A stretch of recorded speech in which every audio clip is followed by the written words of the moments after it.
Ang Honoban Bridge ay isang makasaysayang tulay na matatagpuan sa hangganan ng La Castellana at La Carlota City sa lalawigan ng Negros Occidental.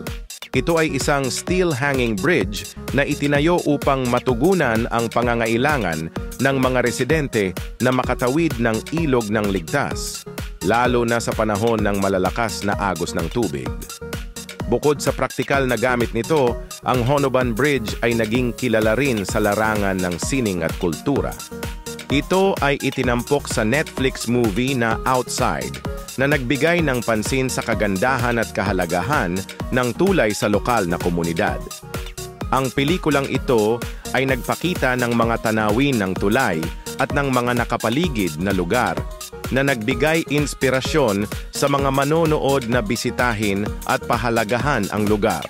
Sa kasalukuyan, ang Honoban Bridge ay hindi lamang isang daanan kundi isa ring simbolo ng pagkakaisa at pag-unlad ng mga bayan ng La Castellana at La Carlota.